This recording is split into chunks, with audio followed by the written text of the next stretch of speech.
হিরে বিশ্বের সবচেয়ে মূল্যবান রত্নগুলির মধ্যে একটি। হীরের ইতিহাস শুরু হয় প্রাচীন ভারতে। খ্রিস্টপূর্ব প্রায় 400 থেকে 800 অব্দে ভারতের নদী ও স্রোত থেকে প্রথম হিরে সংগ্রহ করা হয়। তখন একে ঐশ্বরিক পাথর, অলংকার এবং কাটার কাজে ব্যবহার করা হতো। 1725 সালে ব্রাজিলে হিরে আবিষ্কারের আগে পর্যন্ত ভারতই ছিল হীরের একমাত্র উৎস। তাই হীরের সঙ্গে ভারতের সম্পর্ক আদি অনন্ত। বর্তমানে ভারতে বাণিজ্যিক ভিত্তিতে হীরের খনন একমাত্র মধ্যপ্রদেশ রাজ্যের মধ্যেই হয়ে থাকে। এবার সম্প্রতি ছত্তিশগড়ে মহাসমন্দ জেলায় হীরের খনিজ বা রত্নমানের হীরের সন্ধান মিলেছে, যা ভারতে একটি নতুন হীরে বলয় সৃষ্টির সম্ভাবনা জাগিয়েছে। মধ্য ভারতে অবস্থিত ছত্তিশগড় রাজ্যটি মূলত তার সমৃদ্ধ উপজাতীয় সংস্কৃতি, ঘন অরণ্য, খনিজ সম্পদ এবং অনন্য হস্তশিল্পের জন্য বিশ্বজুড়ে সুপরিচিত। এটি ভারতের অন্যতম প্রধান শিল্প ও বনজ সমৃদ্ধ রাজ্য। এখানে 35টারও বেশি বড় এবং ছোট উপজাতির বাস। তাদের বর্ণিল লোকনৃত্য এবং যেগুলো রাউত নাচ এবং পান্থি নাচ ও সঙ্গীত যেমন পান্ডবনী এই রাজ্যের প্রধান সাংস্কৃতিক আকর্ষণ। এখানে বাস্তার অঞ্চলে হস্তশিল্প খুবই বিখ্যাত। এর মধ্যে রয়েছে বেল মেটাল, যা মূলত পিতল ও ব্রোঞ্জের শিল্পকর্ম, লৌহ শিল্প, বাঁশের কাজ এবং প্রাকৃতিক রঙে তৈরি হস্তশিল্প।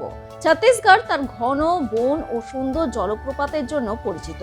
এখানকার বস্তার জেলায় অবস্থিত চিত্রকূট জলপ্রপাতটি তার বিশালতার জন্য ভারতের নায়াগ্রা জলপ্রপাত নামে পরিচিত। প্রাচীন মন্দির এবং ঐতিহাসিক দুর্গ ছত্তিশগড়ের গর্ব। কাওয়ারধার ভোরমদেও মন্দিরে প্রায়শই খাজুরাহ অফ ছত্তিশগড় বলা হয়। খনিজ সম্পদে ভরপুর এই রাজ্যটি দেশের অন্যতম প্রধান ইস্পাত উৎপাদক। ভিলাইয়ের বিখ্যাত বিএসপি বা ভিলাই স্টিল প্ল্যান্ট এখানেই অবস্থিত। তার উপর হীরের খনিজের সন্ধান নয়া পালক যোগ করেছে। ছত্তিশগড়ে মহাসমন্দ জেলায় মিলেছে 5টি হীরের সন্ধান। বিশেষজ্ঞরা একে ভারতের জন্য এক উল্লেখযোগ্য সাফল্য হিসেবে দেখছে, কারণ এই অঞ্চলে বিশাল হীরের ভান্ডার খুঁজে পাওয়ার সম্ভাবনাকে আরও জোরদার করেছে এই ঘটনা। জানা গিয়েছে বালোদা বেলমুন্ডি ব্লকে বৈজ্ঞানিক অনুসন্ধানের মাধ্যমে 200 টন খনিজ উপাদান প্রক্রিয়াজাত করে এই হীরেগুলি পাওয়া গিয়েছে, যাদের মোট ওজন 1.22 ক্যারেট, যাদের মধ্যে দুটিকে উন্নত মানের হীরে বলে ধরা হচ্ছে। এদের ওজন 0.19 ক্যারেট ও 0.06 ক্যারেট। বাকি 3টে হলুদ ও বাদামি রঙের হীরে, যা শিল্পক্ষেত্রে ব্যবহারের যোগ্য। 5টি অপরিশোধিত হীরের খোঁজ মেলায় এলাকায় বড় মাপের হীরের ভান্ডার থাকার সম্ভাবনা দেখছেন বিশেষজ্ঞরা। হীরেগুলোকে সুরক্ষিত রাখার জন্য মধ্যপ্রদেশের পান্নায় এনএমডিসির লকারে রাখা হয়েছে। জানা গেছে বালোদা বেলমুন্ডি ব্লকটিতে নতুন খনিজ সম্পদ খুঁজে বের করার লক্ষ্যে বেশ কয়েক বছর ধরে অনুসন্ধান চালানো হচ্ছিল। অবশেষে সন্ধান মিলল হীরেগুলি। ভারত বিশ্বের বৃহত্তম হীরে কাটা ও পালিশ করার কেন্দ্র হলেও অপরিশোধিত হীরে আমদানির উপরে ব্যাপকভাবে নির্ভরশীল।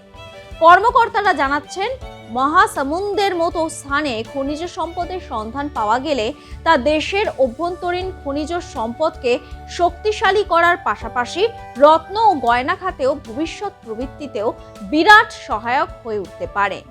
তারা আরও বলেন, যদি বাণিজ্যিক ভিত্তিতে খনিজ উত্তোলন লাভজনক বলে প্রমাণিত হয়, তবে এই প্রকল্প ছত্তিশগড়ের জন্য বিপুল বিনিয়োগ, কর্মসংস্থান এবং বাড়তি রাজস্ব আয়ের সুযোগ সৃষ্টি করতে পারে। তবে সেই সঙ্গে বিশেষজ্ঞরা বলছেন, এতগুলি হীরে উদ্ধার হয়েছে মানেই গোটা এলাকা বাণিজ্যিকভাবে খননের ক্ষেত্রে খুব লাভজনক হবে, এমনটা নাও হতে পারে। হীরের মূল উৎসের গভীরতা, ব্যাপ্তি ও পাথরের প্রকৃত অর্থনৈতিক মূল্য বোঝার জন্য সেখানে আরো বড় আকারে ভূতাত্ত্বিক সমীক্ষা এবং গভীর ড্রিলিং চালাতে হবে। আপাতত আরো বিস্তারিত অনুসন্ধান প্রয়োজন। জানা যাচ্ছে, মহাসমুন্দের প্রতিবেশী জেলা গরিয়াবন্দের মাইনুর এলাকাতেও হীরে পাওয়া যায়, তাই সব দিক খতিয়ে দেখা হচ্ছে। কি রে, তোর বেশ র্যাশ হয়েছে দেখছি। রে, কি করব বলতো, র্যাশগুলো কিছুতেই কমছে না। অনেক কিছু ইউজ করলাম, তবুও কমছে না। আমার মনে হয় তোকে কোনো একজন ভালো ডার্মাটোলজিস্টের কাছে দেখানো উচিত। তুই ঠিক বলেছিস, কিন্তু কোনো ভালো ডার্মাটোলজিস্ট থাকলে একটু সাজেস্ট কর না প্লিজ। এই তোর তো একবার র্যাশ হয়েছিল না? তুই কোথায় দেখিয়েছিলিস? তুই একবার গৌরীদেবী হসপিটালসে দেখাতে পারিস, ওখানে ভালো এক্সপিরিয়েন্স ডার্মাটোলজিস্ট আছে। আমারও সেম প্রবলেম হয়েছিল, এখন ওখানে ট্রিটমেন্ট নিয়ে আমি এখন ঠিক আছি।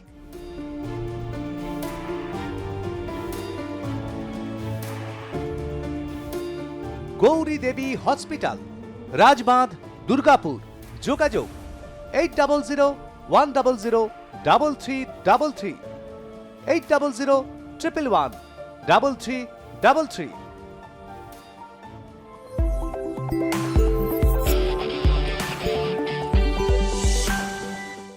এবার আপনাদের বলবো ঠিক কি সম্ভাবনা উঠে আসছে। বিশেষজ্ঞরা জানিয়েছেন প্রাথমিক পর্যায়ে বাল্ক নমুনা পরীক্ষার এই ফলাফল প্রমাণ করে যে সংশ্লিষ্ট অঞ্চলে সক্রিয় ডায়মন্ড মিনারেলাইজেশন বা হিরে তৈরির ভূতাত্ত্বিক উৎস রয়েছে। খনি বিশেষজ্ঞদের মতে বিশ্বের অধিকাংশ লাভজনক বাণিজ্যিক হীরের খনি আবিষ্কারের ইতিহাস ঘাটলে দেখা যায় শুরুতে এমনই ছোট আকারের ইঙ্গিত বা নমুনা মিলেছিল। উদ্ধার হওয়া 5টি পাথরের মধ্যে 2টি হিরে উচ্চমানের জুয়েলারি বা রত্ন শ্রেণী। প্রাথমিক খননেই এত উন্নত মানের হিরে পাওয়ার অর্থ হলো মাটির নিচে আরো বড় ও মূল্যবান প্রাথমিক উৎস লুকিয়ে থাকার প্রবল সম্ভাবনা রয়েছে। এখন আপনাদের সামনে তুলে ধরবো, যদি সত্যি এই রত্ন ভাণ্ডারে খোঁজ পাওয়া যায় ঠিক কি কি সুপ্রভাব পড়তে পারে ভারতের অর্থনীতিতে।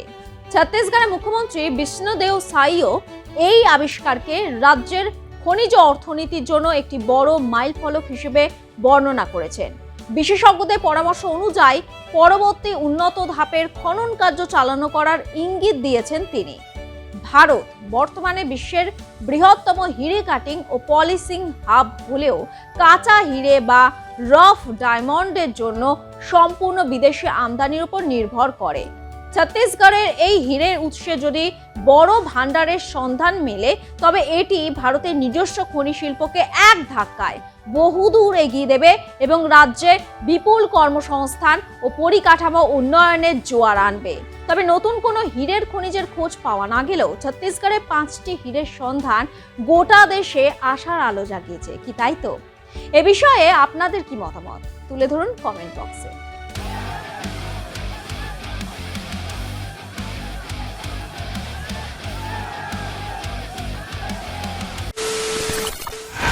খবরের নামে প্রতিদিন সন্ধে আপনার ড্রয়িং রুমে কি শুধুই চিৎকার চেঁচামেচি হয়ে আসে?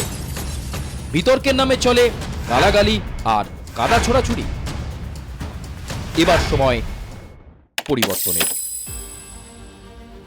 কারণ আমরা কান ফাটানো চিৎকারে বিশ্বাস করি না। আমরা বিশ্বাস করি খবরের সত্যতায়। আমরা কোনো পক্ষের হয়ে গলা ফাটাই না, আমরা সাধারণ মানুষের হয়ে প্রশ্ন তুলি। চিৎকার নয়, শুধু খবর হবে যেখানে বিতর্ক আছে কিন্তু কুৎসিত ঝগড়া নেই। সঠিক তথ্য, বিশ্বস্ত খবর।